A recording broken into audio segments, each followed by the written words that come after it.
Welcome to my new channel travel with Rekha. ट्रॅव्हलिंगची प्रचंड मला आवड असल्यामुळे मी हे माझं चॅनल सुरू केलेलं आहे. यावेळेस मी एक्सप्लोअर केलेलं आहे बाली आणि आम्ही फॅमिलीसहित आम्ही इथे बालीला आलो. माझी इनलॉजमधली फॅमिली, आम्ही जवळपास 13 लोक आणि आमचा खूप छान अमेझिंग एक्सपिरियन्स आहे बाली आयलंड. तर हे आम्ही प्लॅन केलं 7 मे टू 14 मे आणि 7 मेला आमची फ्लाईट होती. 7 मेला आम्ही मुंबईवरनं फ्लाईट घेतली आणि मुंबई टू क्वालालंपूर मलेशिया आणि मग तिथून आमची कनेक्टिंग दुसरी फ्लाईट होती बटिक एअरवेज थ्रू आम्ही आलो आणि आम्ही आलो बाली या ठिकाणी. तर ह्या माझ्या ब्लॉगमध्ये मी तुम्हाला जास्तीत जास्त आम्ही जे स्पॉट आम्ही व्हिजिट केले ते मी त्याच्या व्हिडिओज तुम्हाला एक पुढच्या एपिसोडमध्ये दाखवणार आहे. तर खूप छान माझा हा एक्सपिरियन्स होता बालीचा. बालीतली लोकं खूप छान आहे, फूड अमेझिंग आहे आणि इंडियन संस्कृतीशी संबंधित असलेलं बाली.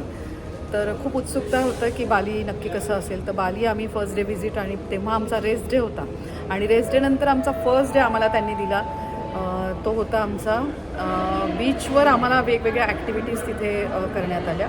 तर त्या बीचच्या ज्या ॲक्टिव्हिटीज होत्या त्याच्यामध्ये तुम्ही ग्रुपनी जर येत असाल इथे तर ग्रुपचा तुम्हाला डिस्काउंट इथे मिळतो आणि नक्की तुम्ही बार्गेन करा ग्रुप डिस्काउंटसाठी. आणि त्याच्यामध्ये तुम्हाला वेगवेगळ्या वॉटर ॲक्टिव्हिटीज तिथे तुम्हाला बार्गेन करता येतात. तर त्या ॲक्टिव्हिटीज तुम्ही एन्जॉय करू शकता. त्याच्यामध्ये आहे जेटस्की आहे, पॅरासिलिंग आहे, मग अंडर वॉटर आहे, सी वॉटर त्याला म्हणतात आणि बनाना राईड्स आहेत, अजून वेगळ्या काही राईड्स आहेत त्या तुम्ही एन्जॉय करू शकता. आणि तिथे तुम्हाला टर्टल आयलंड आहे. तर त्या टर्टल आयलंडमध्ये टर्टल ब्रीडिंग तिथे करण्यात येतं. तर तुम्ही टर्टलचे विविध प्रकार तिथे बघू शकता. आणि त्याशिवाय तिथे वेगवेगळे ॲनिमल्स आहेत, जसं स्नेक आहे, वेगळे पक्षी आहे, टुकॅन आहे, मग औल आहे. औलला आपण नेहमी लांबनं बघतो पण औलला आणि टुकॅनला तर हे पक्षी तुम्ही तुमच्या हातावर घेऊन बघू शकता. स्नेकला तुमच्या गळ्यात देतात आणि मी तुम्हाला सांगू शकते की स्नेकचं फिलिंग काय आहे की आपल्याला स्नेक नुसता बघून आपल्याला खूप भीती वाटते पण त्यावेळेस लिटरली आपल्याला असं वाटतं की आपल्या हातामध्ये रबर आहे आणि त्यांनी ते दिलेलं आहे. तर ते पण एक्सपिरियन्स खूप छान आहे. तिथे बाकीचे ॲनिमल्स आहेत, तिथे फोटो काढतात पण एक केअरफुल राहा की तिथलं जे तुम्ही जेव्हा टर्टल्सशी तुम्ही खेळत असता तर त्यावेळेस तुम्ही टर्टल फीड करता त्या पाण्यामध्ये तुम्ही जाता तेव्हा ते जरा अनहायजेनिक मला वाटतं. ते तिथे सो बी केअरफुल. आणि तिथे ते आपले फोटो काढतात. तर फोटो काढताना यू शुड बी सिलेक्टिव्ह की तुम्हाला कुठले फोटो पाहिजेत. पर फोटोचे ते चार्जेस घेतात. तर फोटो आहे, व्हिडिओज आहेत, तर ते तुम्हाला तिथे फ्रेम करून तुम्हाला देतात. तर असं टर्टल आयलंडचा तुमचा एक्सपिरियन्स असतो. आणि अंडर सी वॉटर तुम्हाला ते वर्ल्ड तुम्हाला बघता येतं. तिथे कोरल्स असतात, विविध प्रकारचे फिश असतात, त्याचे शूटिंग करून तुम्हाला ते देतात आणि तो एक्सपिरियन्स पण खूप छान आहे. मी त्यावेळेस थोडी स्केअर झाले होते त्यामुळे मी तिथे अंडर वॉटर नाही जाऊ शकले पण माझ्या फॅमिलीतले बाकीचे लोक त्यांनी तो एक्सपिरियन्स घेतला. पॅरासेलिंगचा एक्सपिरियन्स अमेझिंग आहे. पाण्यावर तुम्ही इंडियन ओशनवर तुम्ही पूर्ण फ्लाय करता आणि तो एक्सपिरियन्स खूप सुंदर आहे. जेव्हा ग्रुपनी तुम्ही येता तेव्हा ह्या सगळ्या गोष्टी तुम्ही करू शकता. एकमेकांना सगळे चिअरअप करत असतात. आणि मग त्याच्यानंतर जेटस्कीचा पण एक्सपिरियन्स खूप छान आहे. माझी नीस आणि तिची मुलगी तर जस्ट ती 10 इयर्स ओल्ड आहे अनाया म्हणून आणि तिने पण ते खूप छान एन्जॉय केली ती ॲक्टिव्हिटी जेटस्की आणि तिला ती सारखी करावीशी वाटत होती. बनाना राईड खूप छान आहे. बनाना राईडवर पण आम्ही एन्जॉय केलं. म्हणजे माझ्या फॅमिलीमधले सिनियर्स त्यांनी पण ती एन्जॉय केली राईड. आणि सगळे हे सेफ्टी रूल्स फॉलो करून तुम्हाला ह्या राईड्स करता येतात. नक्की तुम्ही छान ह्या राईड्स एन्जॉय करू शकता. तर फर्स्ट डे आम्ही तिथे एन्जॉय केला. सेकंड डे आमचा तो होता आमचा ट्रान्स स्टुडिओमध्ये. तर ट्रान्स स्टुडिओमध्ये ज्यांना ॲडव्हेंचरची खूप आवड आहे तर ते ॲडव्हेंचर्स तुम्ही करू शकता. तर तिथे ॲडव्हेंचर रोलर कोस्टर वगैरे डिफरंट टाईप्सच्या राईड्स आहेत. तिथे त्यांचे गायत्री शो म्हणून आहेत, वेगवेगळ्या प्रकारचे शो असतात. ते शो तुम्ही एन्जॉय करू शकता ट्रान्स स्टुडिओमध्ये. जे सिनियर्स आहेत ते बसून तिथे ते शो एन्जॉय करू शकतात. आणि टायटॅनिक बोट तिथे आहे, त्यांनी त्या टाईप तिथे तयार केलेली आहे. तिथे तुम्ही फोटो काढू शकता. तर असे काही स्पॉट्स आहेत की ज्या ठिकाणी तुम्ही फोटो घेऊ शकतात आणि आपल्या फॅमिलीचा टाईम तुम्ही छान एन्जॉय करू शकता.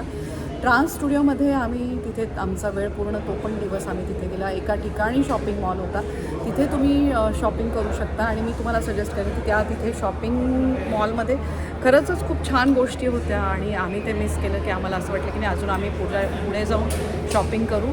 पण त्या ठिकाणी डान्स स्टुडिओच्या जवळच ते शॉपिंग मॉल आहे, तिथे तुम्ही शॉपिंग करू शकता. त्याच्यानंतर आमचा थर्ड डे होता. तो थर्ड डे होता आमचं केचक डान्स. तर तिथे आम्ही उलुवाटूला गेलो आणि तिथे एक मंदिर आहे. मंदिराच्या आत तुम्हाला प्रवेश करता येत नाही, तिथे एंट्रन्स फीस आहे. सगळ्या ठिकाणी इथे एंट्रन्स फीस आहे. आपल्याला त्यांच्या करन्सीमध्ये ती जास्त वाटते, पण आपल्या करन्सीमध्ये ट्रान्सलेट केली तर ती कमी असते. तर ती तुम्ही तिथे एंट्रन्स फीस तुम्ही तिथे देऊन तुम्ही तो केचक डान्स तुम्ही एन्जॉय करू शकता. 1 तासाचा साधारण तो शो असतो आणि त्याच्यामध्ये रामायणाच्या रिलेटेड सगळी स्टोरी आहे. म्हणजे पूर्ण रावण, मग सीता आणि श्रीराम वगैरे असं सुंदर तो शो आहे. तो शो नक्की तुम्ही एन्जॉय करा. आणि इथे आलं की खूप छान तो शो झाल्यानंतर त्याच्यानंतर आम्ही दुसऱ्या हॉटेलला गेलो. पहिलं आमचं हॉटेल होतं ते गोल्डन ट्युलिप होतं. तिथला पण आमचा एक्सपिरियन्स खूप छान आहे, फूड अमेझिंग होतं. दुसरं आमचं होतं 4 पॉईंट्स शेल्टन. तर तिथे पण फूड अमेझिंग आणि सुंदर 5 स्टार हॉटेल मॅरियट ग्रुपचं आहे. तर ते पण आम्ही खूप छान एन्जॉय केलं.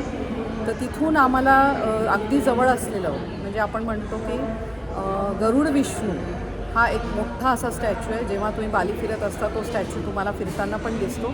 तर तिथे आम्ही व्हिजिट केली. तिथे कल्चरल पार्क आहे. शिवाय वेगवेगळे शो तिथे सुरू असतात. तर ते शो तुम्ही एन्जॉय करू शकता. म्हणजे ट्रेडिशनल बाली डान्स तुम्ही तिथे बघायला तुम्हाला मिळतो. त्याचबरोबर गरुडा स्टोरी. तर गरुडा स्टोरीचं पूर्ण तुम्हाला कार्टूनच्या स्वरूपात म्हणजे लहान मुलांना कार्टूनच्या स्वरूपात तिथे त्यांनी दाखवलेलं आहे. ॲम्फी थिएटरला इथला ट्रेडिशनल डान्स सुरू असतो. तर तो तुम्हाला वेळ असेल तर नक्की तुम्ही ते एन्जॉय करू शकता. आणि पूर्ण गरुडा विष्णू त्याच्याबद्दलची माहिती तो कसं तयार केला आणि इतका म्हणजे भव्य दिव्य असा तो पुतळा आहे. तो इतकी छान त्याची विष्णूंच्या रिलेटेड पूर्ण असं तो स्टॅच्यू आहे. आणि मी म्हणू शकते की ऑस्पिशियस आहे आणि खूप छान. तर तुम्ही तिथे त्या दिवशी तो एन्जॉय करू शकता. तर नक्की तिथे तुम्ही थोडासा वेळ तुमचा काढून या आणि मग तुम्ही ते बघू शकता गरुडा विष्णू. आणि तिथे शटल असतात. तर जसं आम्ही 4 पॉईंट्सला थांबलो होतो तर आम्हाला तिथून शटल होती. त्यांनी आम्हाला तिथे ड्रॉप केलं. तुम्ही इन्फॉर्मेशन सेंटरला जाऊन त्यांना सांगायचं की परत आम्हाला तिथे परत सोडा. तर तिथे पण तुम्हाला ते सोडतात. तर खूप छान आमचा एक्सपिरियन्स होता गरुडा विष्णूचा पण. आणि तो करून मग आज आम्ही इथनं आता चेकआउट करतो आहे बालीमधनं. तर हॉलिडेज आणि फूड याचं खूप जवळचं नातं आहे. जेव्हा जेव्हा आपण वेगवेगळ्या ठिकाणी एक्सप्लोअर करत असतो तर त्या ठिकाणचं फूड आपण ट्राय करतो. आणि मला असं वाटतं व्हरायटी ऑफ फूड म्हणजे इंडियन एक्झॅक्टली नाही पण बालीमधलं त्यांचे वेगवेगळे फूड्स तुम्ही एक्सप्लोअर करू शकता. जे नॉन व्हेजिटेरियन आहे त्यांच्यासाठी तर खूप भरपूर गोष्टी आहेत. पण व्हेजिटेरियनसाठी त्यांचा तो एक फ्राईड राईस असतो. तो राईस तुम्ही ट्राय करू शकता. डिफरंट टाईप्स ऑफ ब्रेड्स मग ते पिझे असे वेगवेगळ्या टाईपचं तुम्ही फूड तिथे तुम्ही एन्जॉय करू शकता. त्यांचं जे स्वीट आहे ते स्वीट नारळापासनं आणि शिवाय याच्यापासनं राईस फ्लो असं तयार केलं असतं. ते स्वीट तुम्ही नक्की आवर्जून इथे टेस्ट करा. बऱ्याचशा गोष्टी आहे. खूप सुंदर असं कल्चर आहे आणि हे कल्चरला तुम्ही नक्की एक्सप्लोअर करा. मला वाटतं 8 डेज काही सफिशियंट नाही आहे. पण नक्की बाली नक्की येण्याचा परत प्रयत्न करणार आहे. I love Bali with food. मग इथलं ट्रेडिशन मला खूप असं छान वाटलं की ते माझ्या संस्कृतीशी संबंधित आहे. इथे एक आहे की जे वेगवेगळी घरं आहेत तर त्या प्रत्येक ज्यांचा प्रिमायसेस आहे त्या प्रिमायसेसमध्येच त्यांचं मंदिर आहे आणि तिथे ते त्यांची पूजा करतात. माझ्या पुढच्या व्हिडिओमध्ये मी तुम्हाला टाकणार आहे. तर त्याच्यामध्ये त्यांची पूजेचं असं छोटंसं म्हणजे लीफपासूनच ते अशी प्लेट तयार करतात. त्याच्यामध्ये काही हर्ब्स असतात, फ्लावर्स असतात आणि ते ऑफर करतात गॉडसाठी. तर मंदिर त्यांच्या प्रिमायसेसमध्ये असतं आणि ते तुम्ही ऑफर करू शकता. अशा विविध गोष्टी आहेत. आणि त्याशिवाय आमच्या फॅमिलीमध्ये एक बिझनेस आहे. त्या बिझनेसमध्ये माझी नीस आहे, तिने सुरू केलेलं आहे पिझ्झा वायकिंग्स म्हणून. तर नक्की तुम्ही पिझ्झा तुम्ही एक्सप्लोअर करू शकता. Different types of amazing pizza आहे. ह्या पिझ्झाची स्पेशालिटी अशी आहे की ह्या पिझ्झामध्ये असॉर्टेड पिझ्झा एका पिझ्झामध्येच तुम्हाला मिळतात. नक्की तुम्ही डिस्क्रिप्शन बॉक्स चेक करा.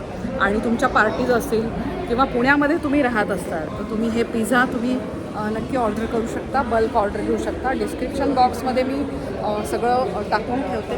नक्की तुम्ही मला माझ्या चॅनलला जर सबस्क्राईब केलं असेल तर सबस्क्राईब करा, लाईक करा, शेअर करा तुमच्या जवळच्या लोकांना. तर I love Bolly. Thank you so much to Bali and thank you to everyone. Have a great and blessed day to all of you.